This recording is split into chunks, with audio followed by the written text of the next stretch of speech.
My wife cooked my body and served it to our children. My name is John Price, and this is my horrifying story.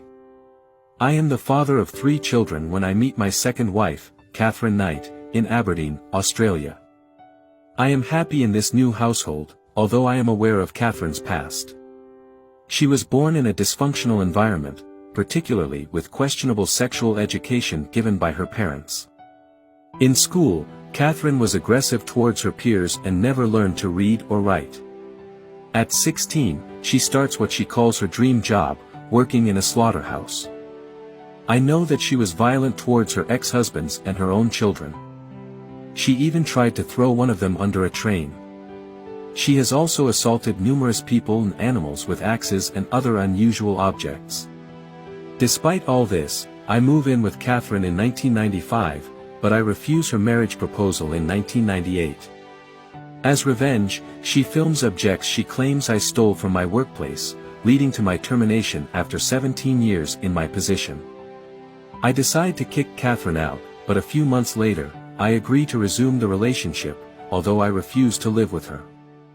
In 2000, Katherine stabs me, and I permanently remove her from my life. I then obtain a restraining order against her. On February 29th, I tell my colleagues that if I don't show up to work the next day, it means Katherine has killed me. Unfortunately, my intuition proves right. Indeed, I lose my life on the night of March 1st. That evening, even though she has no right to be at my place, Katherine sends my children to a friend's house for a slumber party. I spend my evening at a friend's house until 11 p.m. and then go back home to sleep. While I'm asleep, Katherine sits in front of the television, takes a shower, and forces me to have sexual intercourse. I fall back asleep, and Katherine strikes me with 47 knife wounds. I try to escape, but she chases me throughout the house, and I die a few minutes later after managing to get outside. Several hours after my death, Katherine hangs my skin and boils my head and other body parts in a pot with potatoes and vegetables.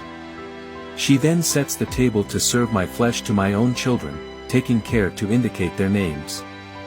She also leaves a note accusing me of violating my children, although it is false. Later on, Katherine takes medication and is found alive on the floor by the police. On October 15, 2001, during her trial, Katherine pleads guilty but refuses to take responsibility for her actions. She is ultimately sentenced to an incompressible life imprisonment. She is the first Australian woman in history to receive this sentence.